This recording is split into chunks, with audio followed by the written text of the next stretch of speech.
Ladies and gentlemen, welcome back to Driven Wild. Today we're going to be talking about Uber Eats joining Doordash in an effort to sue New York City over data sharing law. Now, I do want to be clear that Doordash, I had no idea that Doordash was doing this. Doordash was already suing New York City for this data sharing law, and then Uber Eats joined in the effort later on. But that being said, we are going to be talking about what's going on here, what we need to think about as gig workers, and should we be for or against this? Because I think between DoorDash, Uber Eats, and Grubhub suing cities left, right, and center, it's going to be important for us to know what's going on. So without further ado, let's look at this article. Uber Technology Incorporated's Uber Eats has joined DoorDash Incorporated in suing New York City over a law that makes delivery apps share customer data with restaurants. I don't know how I feel about that already. Like, if a restaurant can become better by understanding their customers more, and Uber Eats and DoorDash is already providing that information, like, is that necessarily bad? Like, I would like to understand what information they're providing before I say I'm for or against this. The data sharing mandate rewrites agreements made by delivery platforms and restaurants and runs roughshod over individual users' privacy interests, according to the complaint Uber Eats filed on December 3rd. Judge Annalisa Torres in the U.S. District Court for the Southern District of New York issued an order Wednesday saying that the case will be combined with a similar suit from DoorDash. Honestly, that's probably better for taxpayers anyway. They don't want to go through the same crap twice. Both lawsuits claim that New York City's law is unconstitutional because it obligates apps to share valuable information without requiring restaurants to implement safeguards for protecting the data. Let's bring up an important point here, that the same companies that have created Prop 22 and used the Constitution as toilet paper in 2020 is now claiming that's unconstitutional. Like, when it suits them, it's used as a weapon. When it's going against them, it's used as toilet paper. Let's just call that out right now. Second, well, requiring restaurants to implement safeguards for protecting data.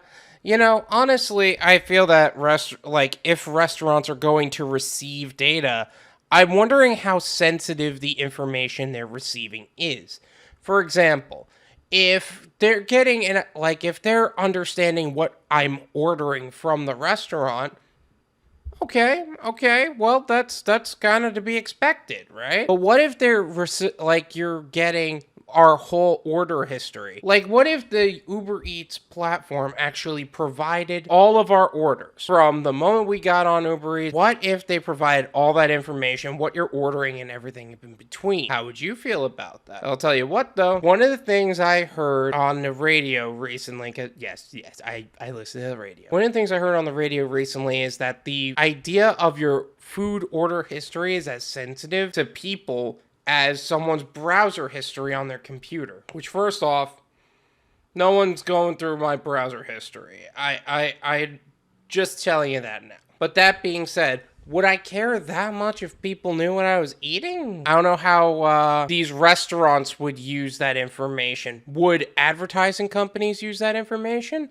Absolutely. Would restaurants use that information? I don't know. I don't think so. The ordinance compels platforms to turn over troves of their most sensitive data with no protections and for no compensation of their most sensitive data. I don't understand what they're doing with this information. Like, why are you looking for compensation?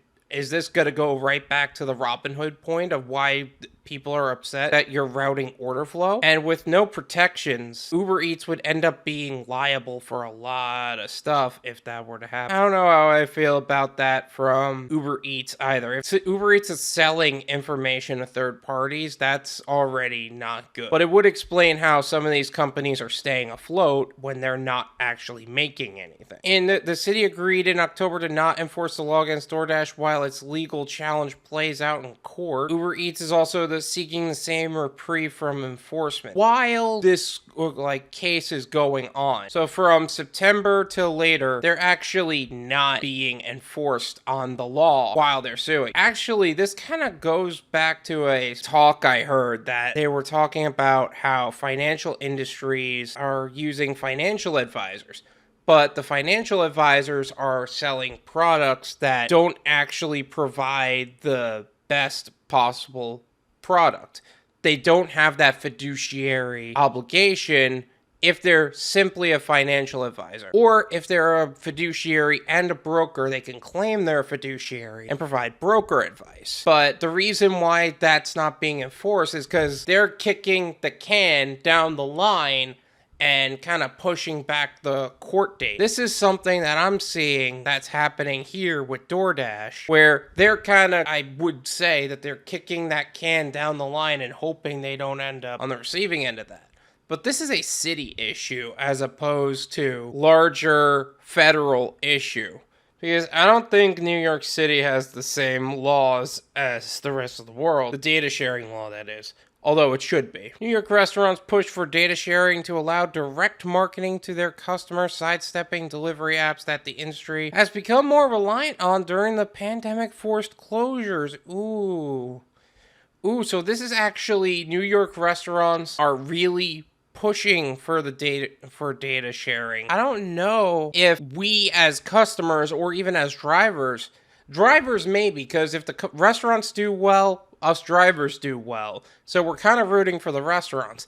But do we want them to have the data so that way they could sidestep delivery apps? I don't know. I don't know how I feel about that yet. In its complaint, UberEats argues that it already gives restaurants the ability to use marketing mechanisms such as loyalty programs. I don't know how good these loyalty programs are. The delivery platform also offers, for a fee, access to insights on the restaurant sales and customers. Now, that's interesting because I would think in New York City, they already have that information, but I guess they really don't. I don't know. Under New York City's data sharing law, restaurants are subject to limits on how they can use customer data, including a prohibition against selling it, and they must delete the data if a customer asks. The law takes in effect on December 27th.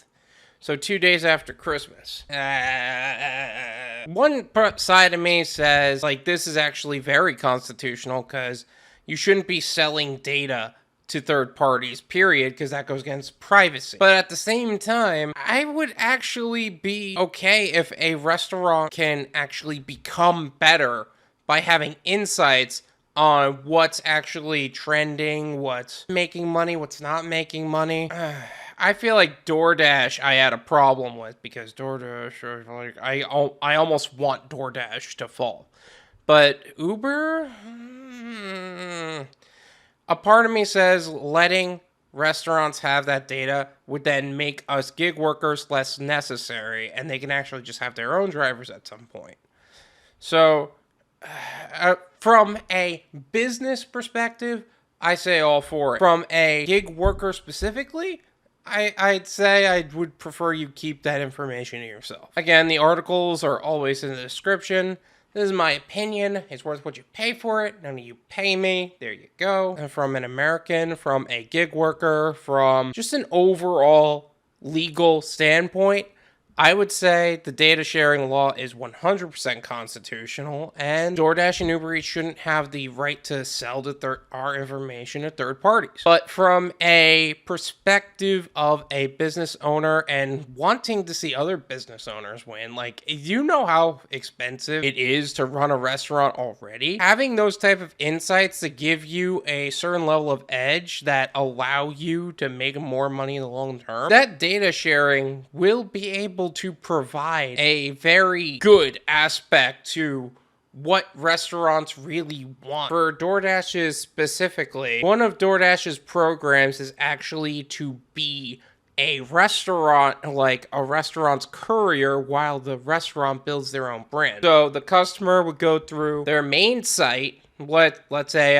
for down here, Anthony's Coal Fired Pizza or whatever restaurant, their website, they get the order, then they request a DoorDash driver, and we could end up delivering for that person. That is one of the 3 ways that DoorDash can send an order from a customer to a driver. For Uber Eats, I'm not 100% sure on if they even have that option, but I know that Uber Eats did say they had loyalty programs in here. Like, what loyalty programs do they have? I would like to look into that before stating that opinion. That's everything that I gotta say about this article. I'm very curious to see how this plays out, if it plays out, because they can just kick that can down the line just like we were talking about. I hope that you guys found this interesting. Don't forget to smash the like buttons and subscribe if you're new, and I'll see you guys next time. Peace.